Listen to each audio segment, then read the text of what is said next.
اور جو لکھا ہے اس کا مطلب یہ ہے کہ یہ شخص ایک عالم ہے اور اس شخص کی زبان کے اندر لکنت ہے، اور یہی نشانی حضرت موسیٰ علیہ السلام کی ہے کہ قرآن مجید سورہ طٰہٰ میں ارشاد ہوتا ہے کہ حضرت موسیٰ علیہ السلام اللہ سے دعا کیا کرتے تھے کہ اے اللہ میرے سینے کو کھول دے اور اس لکنت کو مجھ سے دور کر دے۔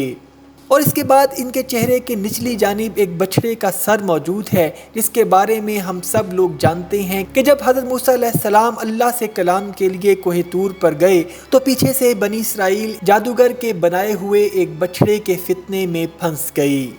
اس کے بعد اگر ہم اس ٹیبلٹ کو 180 ڈگری پر موڑ دیں تو ہمیں اس ٹیبلٹ کا دوسرا رخ نظر آتا ہے، اور اس زاویے میں ہمیں 4 تصویریں دیکھنے کو ملتی ہیں۔ ایک تصویر ایک ایسے شخص کی دیکھنے کو ملتی ہے جس کا صرف آدھا سر موجود ہے۔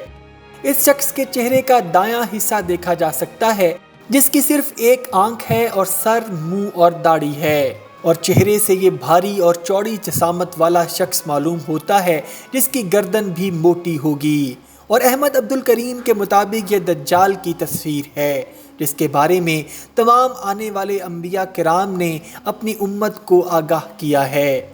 آپ صلی اللہ علیہ وآلہ وسلم نے دجال کو ایک آنکھ والا بتایا کہ جس کی دائیں آنکھ لٹکے ہوئے انگور جیسی ہوگی جس پر ڈھلکا ہوا ماس چڑھا ہوگا۔ حضرت محمد صلی اللہ علیہ وآلہ وسلم نے کھول کھول کر اپنی امت کو اس کی نشانیاں بیان فرمائیں تاکہ ان کی امت اس فتنے کو پہچان سکے۔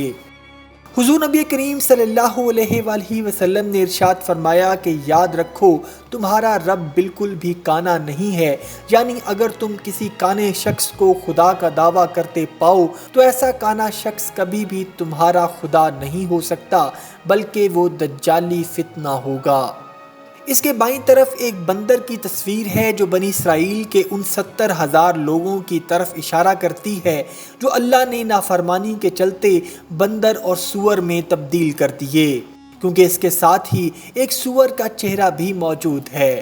اس کا مقصد یہ بتانا ہے کہ شیطان نے بنی اسرائیل کو نبی کی اولاد ہوتے ہوئے بھی بہکایا اور ان کو بندر اور سور بنوا دیا، اور اس بہکانے کے عمل کو پورا دجال آ کر کرے گا جب وہ پوری انسانیت کو آ کر بہکائے گا۔ اس کے ساتھ ساتھ اس کے سر کے اوپر ایک بچھو بھی موجود ہے، اور بچھو کو خواب میں دیکھنے کا مطلب دشمن کے ہیں، یعنی دجال ہی انسانیت کا دشمن ہوگا جو سب سے بڑا فتنہ بن کر دنیا میں آئے گا۔ اور اس کے سر پر مصری فرعونی ٹوپی بھی بنائی گئی ہے، اور اس کے آس پاس تحریر کیا گیا ہے کہ یہ شخص برے نصاب کا آدمی ہے اور شیطانی طبیعت کا مالک ہے، جس کی بدولت احمد عبد الکریم الجوہری اس کو دجال کی اصل تصویر کے طور پر دعویٰ کرتے ہیں، کیونکہ اس میں جتنی بھی خصوصیات کندہ ہیں وہ سب کی سب دجال کے متعلق اسلامی روایات سے میل کھاتی ہیں۔ اب اگر اس کے تیسرے زاویے کو دیکھیں تو اس کو دیکھ کر ایسا معلوم ہوتا ہے کہ جیسے یہ شیطان کا سر ہے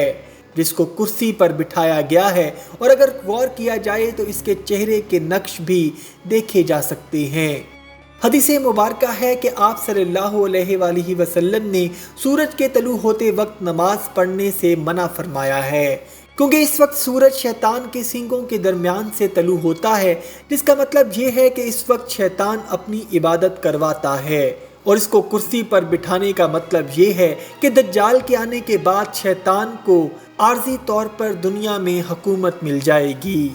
اس کے چوتھے زاویے میں ایک شخص کو عورتوں کے سامنے دکھایا گیا ہے کہ جیسے وہ ننگے بدن میں ہو۔ احمد عبد الکریم الجوہری کے مطابق یہ بھی حضرت موسیٰ علیہ السلام کی علامتی تصویر ہے، کیونکہ حدیث مبارکہ میں آیا ہے کہ حضرت موسیٰ علیہ السلام کے دور میں بنی اسرائیلی عورتیں عورتوں کی جگہ اکٹھے ہو کر اور مرد مردوں کی جگہ اکٹھے ہو کر نہانا عیب نہیں سمجھتے تھے، لیکن حضرت موسیٰ علیہ السلام ہمیشہ سے حیا کے پردے کو ملحوظ خاطر رکھتے اور الگ پتھروں کی اوٹ میں غسل کرتے۔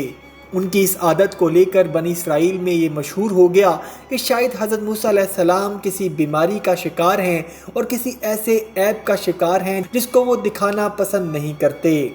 لیکن ایک روز جب وہ نہانے گئے اور اپنے کپڑے ایک پتھر پر رکھے تو وہ پتھر سرک گیا اور آپ اپنے کپڑوں کو پکڑنے کے لیے لپکے تو کچھ لوگوں نے آپ کو ننگے بدن میں دیکھ لیا۔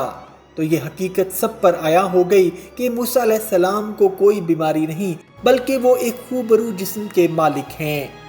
اس ٹیبلٹ میں حضرت موسیٰ علیہ السلام اور دجال کی تصویر کا ایک ساتھ موجود ہونا اس بات کی طرف اشارہ کرتا ہے کہ حضرت سلیمان علیہ السلام کے دور میں سب سے قریبی جو نبی گزرے ہیں وہ حضرت موسیٰ علیہ السلام ہی تھے،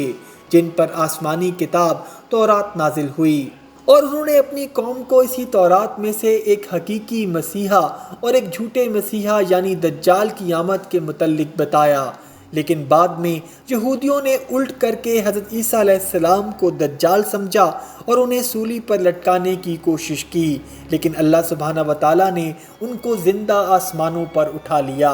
اور یہودی آج اپنے اصل مسیحا کا انتظار کر رہے ہیں جو حقیقت میں جھوٹا مسیحا یعنی دجال ہے۔ احمد عبدالکریم الجوہری کی باتوں اور ریسرچ پر سوالات اٹھانے کی گنجائش اپنی جگہ موجود ہے، لیکن اللہ اور ان کے آخری رسول نبی کریم صلی اللہ علیہ وآلہ وسلم نے دجال سے متعلق جو بھی آگاہی ہمیں دی ہے، یہ ریسرچ اس کے کافی حد تک قریب ترین ضرور ہے اور انسان کو سوچنے پر مجبور کر دیتی ہے۔ ناظرین محترم، آپ کی اس بارے میں کیا رائے ہے ہمیں کمنٹ سیکشن میں ضرور بتائیے گا۔ امید کرتا ہوں دوستو آج کی ویڈیو آپ کو پسند آئی ہوگی۔ اگر ویڈیو پسند آئی ہے تو ویڈیو کو لائک، شیئر اور کمنٹ سیکشن میں اپنی رائے کا اظہار ضرور کر دیجیے گا، اور جاتے جاتے چینل کو سبسکرائب کر کے ہماری حوصلہ افزائی بھی کر دیجیے۔ اپنا اور اپنے گھر والوں کا بہت سا خیال رکھیے گا۔ وما علینا الا البلاغ المبین۔